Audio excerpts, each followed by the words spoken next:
ஒரு நாய் அக்ரெசிவா இருந்ததுன்னா தாண்டி பைத்தியக்காரன் 9 மணிக்கு மேல அங்க போற அறிவு இருக்கு இவங்க. இப்போ சோசியல் மீடியா ஃபுல்லாவே ஸ்ட்ரீட் டாக்ஸ் பேன் பத்தி தான் ஆர்கியூ பண்ணிட்டு இருக்காங்க. சரி, நாய்களை பத்தி கவலைப்படுறோம், குழந்தைங்களை கிடைச்சிருமோன்னு பயப்படுறோம். ஆனா ஒரு முக்கியமான விஷயத்தை நம்ம கவனிக்க மாட்டோம்.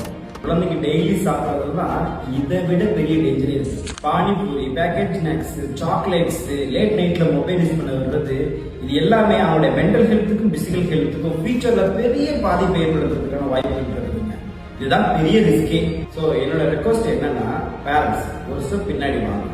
உங்களுடைய சாப்பாட்டுலையும் குழந்தைங்களோட சாப்பாடுலையும் கரெக்டான நியூட்ரிஷன் இருக்குன்னு பாருங்க. உங்க சாப்பாடோ இல்ல ஸ்நாக்ஸோ எல்லாத்துலயுமே ஃப்ரூட்ஸ், வெஜிடபிள்ஸ், நட்ஸ் ஆட் பண்ணிக்கோங்க. முடிஞ்ச வரைக்கும் உங்க போன் யூஸ் பண்றதை தவிர்த்துட்டு டெய்லி 20 நிமிஷம் ஒரு எக்ஸசைஸ் ஓரியன்டட் லைஃப் ஸ்டைல் இருங்க. ஸோ ஃபேமிலியோட ஒரு ஹெல்த்தி ஆக்டிவ் லைஃப் லீட் பண்றதுக்கு இதோட பெஸ்ட் சாய்ஸ் எதுவுமே கிடையாதுங்க. டாக்னால ஒரு டேஞ்சர்ஸ் பத்தி கேர் பண்றது ஓகே தான். ஆனா ஃபர்ஸ்ட் உங்களுடைய குழந்தையோட ஹெல்த்தை பத்தியும் உங்களுடைய ஹெல்த்தை பத்தியும் கேர் பண்ணுங்க.